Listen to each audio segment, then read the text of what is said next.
मान लो कि आपकी कुंडली में राजयोग है, आपकी कुंडली में महाधन योग है, सब कुछ है, पर फिर भी आपको राजा जैसा फ़ील नहीं हो रहा, धनवान जैसा फ़ील नहीं हो रहा, तो रीज़न क्या हो सकता है? अब देखिए एक एग्ज़ाम्पल से समझा रहा हूँ, जैसे आपका नाम सुरेश है या राम है या श्याम है, कुछ भी नाम है। अगर सपोज़ करिए सुरेश नाम है तो सु शब्द से अगर आपकी कुंडली का 6, 8, 12 ये भाव एक्टिवेट हो रहा है या फिर वो ग्रह एक्टिवेट हो रहा है जो नीच का है, तो फिर आप ये समझ लीजिए आपकी कंडीशन वो हो गई कि आप डायबिटिक हैं।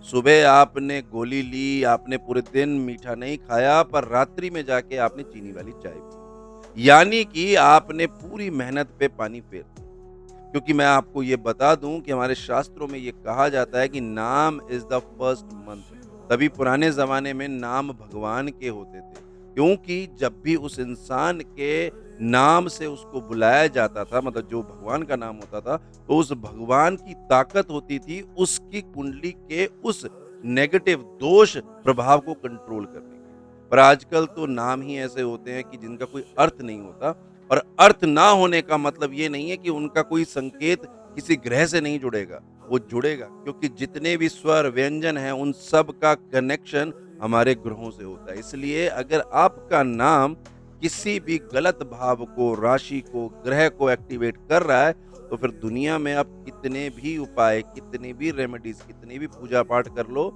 आप याद रखना उस पूजा से आप उसको कंट्रोल करोगे पर जैसे ही दूसरे लोग आपको उस नाम से बुलाएँगे या आपके लोग आपके उस नाम से बुलाएँगे, यहाँ से नेगेटिव एनर्जी भी एक्टिवेट होके वो बूस्ट अप होनी शुरू हो जाएगी। इसलिए अपने नामकरण को ना हमेशा सही करवाओ और नामकरण वो वाला नहीं कि आपने चंद्र का नक्षत्र देखा, उसका चरण पद देखा और उसके अगेंस्ट जो भी लेटर है उससे नाम रख दिया।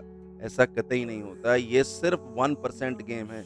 असली गेम तो तब होती है जब आपको ये पता चलता है कि आपके नाम के इनिशियल में कौन-सी मात्रा लगेगी और आपके नाम में कितने वर्ण होने चाहिए। वर्ण भी जैसे 2, 3, 4, 5 ये सारी चीज़ें जब कैलकुलेटेड होके किसी का नाम रखा जाता है ना, तब फ़ायदा होता है। सुरेश में अगर डबल एस कर दोगे, रितेश में डबल ई कर दोगे, आई कर दोगे, कोई फ़र्क नहीं पड़ेगा क्योंकि सुरेश चाहे एसयू से शुरू हो, चाहे एसएसयू से हो, वो सुरेश ही कहलाएगा और सुरेश से जो एक्टिवेशन नेगेटिव चीज़ की होनी है, तो वो होके रहे।